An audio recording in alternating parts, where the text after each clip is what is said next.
বাংলাদেশিদের সুবিধা বঞ্চিত মানুষের জীবনযাত্রার মান উন্নত করতে হবে, তাহলে কেবলমাত্র বাংলাদেশের উন্নতি হবে ইনশাআল্লাহ। 30 লক্ষ নিয়ে এই বাংলাদেশ জাতীয়তাবাদী দলের নেতৃত্বাধীন এই সরকার যাত্রা শুরু করেছে। 30 লক্ষ কোটি টাকা। এরপরেও আমাদের মাননীয় প্রধানমন্ত্রী, বাংলাদেশ জাতীয়তাবাদী দলের চেয়ারম্যান জনাব তারেক রহমান এমপি মহোদয় এই ফ্যামিলি কার্ড, কৃষক কার্ড, ধর্মীয় প্রচারক অর্থাৎ ইমাম, মুয়াজ্জিন, পুরোহিত যারা আছে, ব্যাগগুলো সবার জন্য যে ভাতা, ক্রীড়া ভাতা সহ, ক্রীড়া সম্মানী সহ বিভিন্ন সমাজে উন্নয়নমূলক যে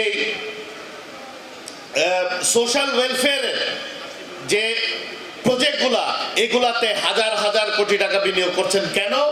কারণ উনি বিশ্বাস করেন শুধু দালান কোঠা, রাস্তাঘাট নির্মাণ করলে বাংলাদেশকে উন্নত করা যাবে না। বাংলাদেশিদের সুবিধা বঞ্চিত মানুষের জীবনযাত্রার মান উন্নত করতে হবে, তাহলে কেবলমাত্র বাংলাদেশের উন্নতি হবে ইনশাআল্লাহ। এবং আপনারা জেনে খুশি হবেন, এই যে বাজেট দিয়েছে, এত বছর বাজেট যখন দেয়, বাজেটের পরবর্তীতে জিনিসপত্রের দাম বাড়ে। এবার বাড়ছে? বাড়ে নাই। দুই একটা মহল চক্রান্ত করেছিল মাননীয় প্রধানমন্ত্রী আমাদের প্রতিমন্ত্রী শরীফুল আলম ভাইকে দুই দিন বাজারে পাঠিয়ে মনিটর করাতে আবার পরিবেশ আগের মতো এসেছে। তার মানে জনমানুষের প্রয়োজনীয় জিনিস সবকিছুর দাম কমানো হয়েছে। বিশেষ করে যারা হার্টের রোগী, আগে একটা রিং পড়তে 1.25 লক্ষ টাকা খরচ হতো, এখন এই বাজেটের পরে অর্ধেক খরচ হবে ইনশাআল্লাহ।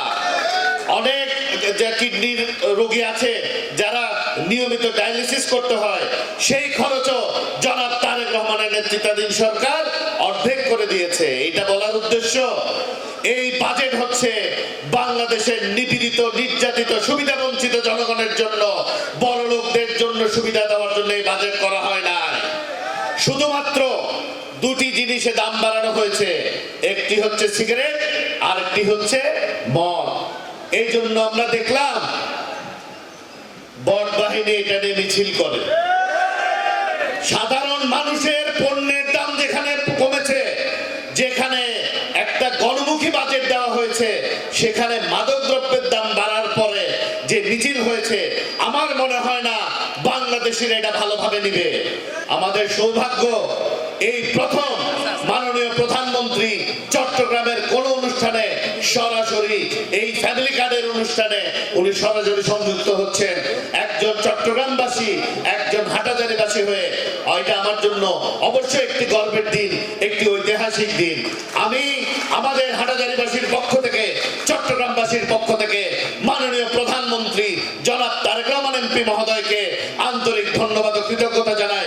আল্লাহ আপনার হায়াত দারাজ করুক।